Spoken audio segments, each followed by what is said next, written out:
Hello. Magandang araw at magandang buhay at panibagong vlog na naman si Bonsai Stang Lumpo. So samahan nyo ulit ako. Mag-trim tayo ng halaman. At the same time tanggalin natin yung kanyang wire.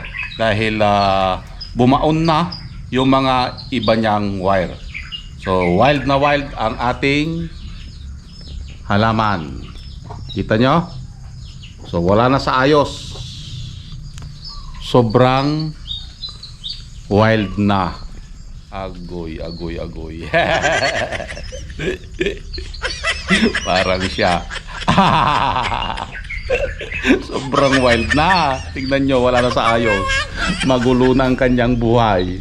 Oh, tingnan nyo. Diba? So it's time para ito ay ating i-workshop. Wild. Word of the day. Wild. Okay, so let's start. So, tanggalin natin dito yung mga sumubrang mga sanga. Okay? And take note, ang kamuning tulis ay gustong-gusto niya yung clip and grow. So, kung mapapansin nyo dito, pinawild natin and then putol. Okay? Dahil yun ang napansin kong maganda sa kanya sa kamuning tulis, ang clip and grow. Masilan ito, maraming ayaw dahil nagdadayback, pero hindi nila alam na ang kamuning tulis ay hindi ito masilan. Basta ibigay yung tamang pag-aalaga para sa kanya. Agoy. Sana all maibigay yung tamang pag-aalaga. Agoy. Shout out sa mga hindi nabigyan ng tamang pag-aalaga. Ano na ang nangyari? Wala na. Okay, so tanggal lang natin yung mga hindi na kailangan na sanga. Hanggang ito ay matanggal lahat. Ang kamuning tulis, ito ay napapabilang sa hindi kinakalbo na bonsai. Okay? Dahil mayroon tayong bonsai na kinakalbo, mayroon ding hindi kinakalbo. So, kung hindi ako nagkakamali, mga 10 months ago na na-wire natin itong bonsai na ito.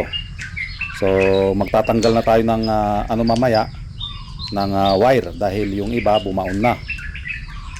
Yan. So dahan-dahan lang na pagtanggal ang mga tumubong mga sanga dito para hindi tayo magkamali sa pagputol. Kasi kapag tayo ay nagkamali sa pagputol, mag-aantay na naman tayo ng panibagong tubo ng mga sanga. Yan. So dahan-dahan lang, tanggalin lahat yung mga hindi na kailangan na dahon or sanga. So napakabagal ang kamuning tulis, isa din sa inaayawan ng mga groomer or mga bonsaista dahil ito ay mabagal talaga. So kung magbibigay ka ng ratio niya is 1 to 10, ang ratio niya is nandun sa 9. Yan, ang kamuning tulis. Hardwood kasi, kaya mabagal. Yun ang napansin ko sa isang bonsai. Kapag hardwood, ito ay mabagal. Kapag softwood, ito ay mabilis lumaki ang mga sanga or mabilis nating mabuo ang isang bonsai materials. Local tree din ito. Nakikita lang sa tabi-tabi. Ito yung ginagawa nilang backdrop kapag ito ay may mga okasyon sa paaralan or sa kasalan. Yan. So ang kamuning tulis din, ito ay namumulaklak. Ang kulay ng bulaklak nito ay puti na mabango. Agoy. Kasi may bulaklak na mabango, may bulaklak na walang amoy, at mayroong bulaklak na mabaho. Agoy. Ano daw?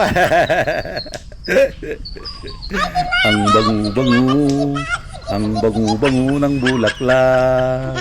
Kapag inaamoy anong sarap, agoy, agoy, napakanta sa bonsai stang lumpo.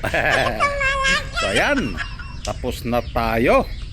So ayan guys, natapos na nating kalbuhin, okay? So ang kamuning tulis, ito ay napapabilang sa hindi kinakalbo na bonsai. Kung mapapansin nyo, nagtira pa rin tayo ng mga dahon, okay? Makikita nyo dito oh, yan, may mga dahon pa rin. Hindi natin kinalbo na hindi nag-iwan ng mga dahon, okay? Dahil ito yung mga magsisip-sip ng tubig para patubuin niya yung panibagong sanga, okay? Hanggang sa sumiksik ng sumiksik. At kung mapapansin nyo din, itong lower part, dahil humina, hindi muna tayo nagputol, okay? Hindi muna tayo nagputol ng sanga dahil napag-iiwanan ang lower part. Dahil ang bonsai, palagi kong sinasabi, ang malakas sa bonsai ay yung upper part, okay? Ito ay kamuning tulis. Ulitin ko ulit, kamuning tulis. Hindi ito napapabilang sa hindi kinakalbo na bonsai. Okay? At kung pagbabasehan natin yung yung kanyang wire, ito bumaon na naman yung mga wire. So meaning ang ating mga sanga ay lumaki. Okay? So tatanggalin natin ito, hindi na natin ipapakita dahil magtatagal pa tayo. Okay? Dahil tatanggalin lang naman natin. Okay? Ito yung palagi nating bantayan. Ang kanyang mga wire. Dahil ang kamuning tulis, ang kanyang balat ay manipis. Madali lang maputol ang kanyang lifeline. Kaya yung ayaw nila sa kamuning tulis nagdadayback. Dahil sa isa yun sa dahilan, yung bumaon ang wire at hindi nabantayan. Agoy, agoy, agoy. Buti pa ang wire na baunan na naman. At kung iikutin natin, ito ang kanyang itsura. Okay? So lahat ng lower part, hindi muna tayo nagputol dahil humina. Okay? So magtatanggal tayo dito ng wire. Yan. Yon. At ito ang kabuuan ng ating ginawa. Okay? So maraming salamat at nakarating na naman tayo sa dulo ng aking video. Hanggang sa muli. Ang sanga na baunan. Bye-bye!